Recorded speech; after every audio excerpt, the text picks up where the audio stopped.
It's actually also quite interesting to look at these exhibitions. Kapwani Kiwanga, or cosmology, the way Dayanita Singh is trying to reinventing actually the dissemination of content and of images, and to connect these two exhibitions and the Dangram exhibition, the Not Postmodernism exhibition, with the exhibition which is installed in room 14 of the museum, the exhibition dedicated to the Portuguese artist Fernando Lanhas.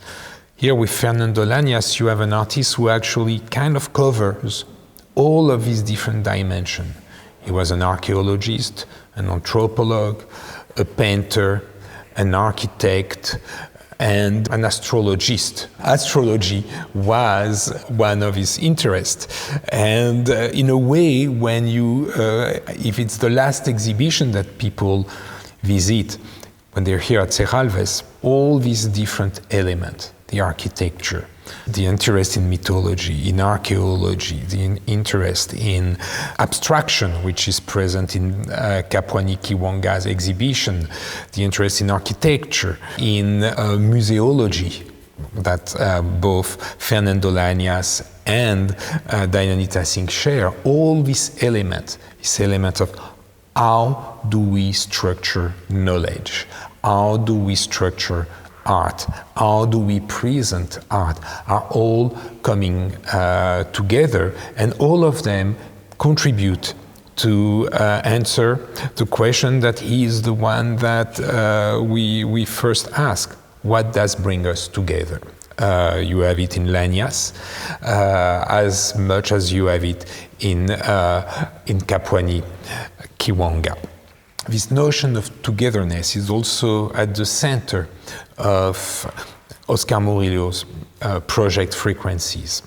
The project is actually both very simple and very complex. It consists of sharing with students in schools canvases, raw canvases, and for a period of 6 months, the student, they draw, they do graffiti, they leave traces, they make their mark on these canvases that then are gathered by the artist in this kind of Tower of Babel of voices, of stories that are shared with him by the students, giving them a voice, making their voice important, putting the artist in front of the students, in front of children, to make sure that they understand that their voice too is worth sharing, that their story, their history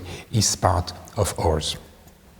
So both Oscar Murillo and Dayanita Singh have invented strategies of content producing, of dissemination of content that goes beyond what the museum makes available, what a gallery makes available, and the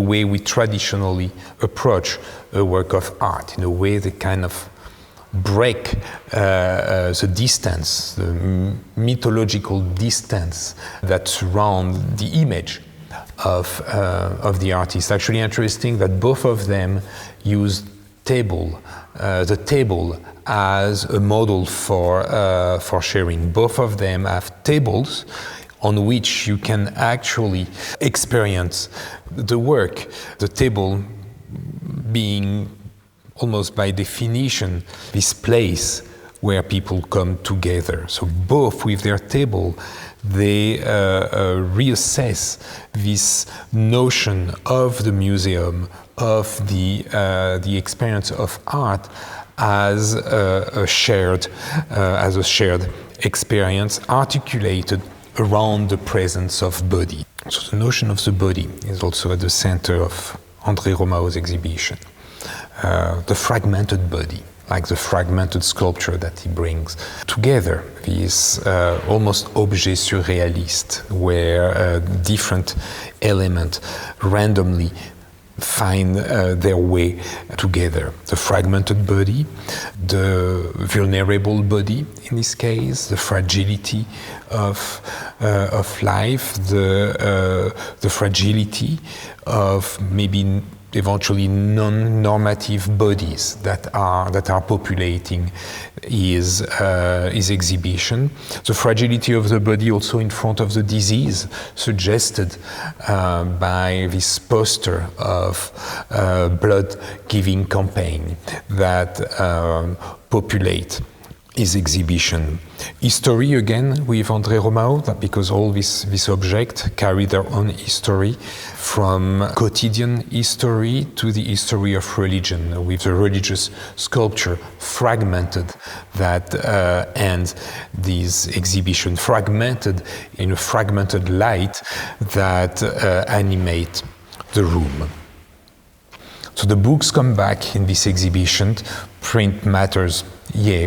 The artist book, to follow the long tradition that Serralves had by collecting artist book, bringing it actually to the present with artists, living artists, young artists, reinventing or pushing the limit of what a book is, what an exhibition is. Again, like in Dianita Singh, the exhibition as a book, the book as an exhibition space. It's also a story of, I would almost say, body snatcher with this mural by Jonathan Monk behind me, where he becomes Bruce Nauman, he becomes Ed Ruscha, he becomes Sol Lewitt, he becomes Jackson Pollock, as if his body was populated by the bodies of all these artists who, before him, have provided, invented, pushed the limit of what a book, what an artist's book is. To conclude, and maybe to go back to the first question, what does bring us together in this museum which is conceived and thought through as a permanent group exhibition? What brings us together? Well, maybe it's André Romao's calor in a place where the salt and fresh water meet, and where we can, with Dianita Singh, dance with a camera.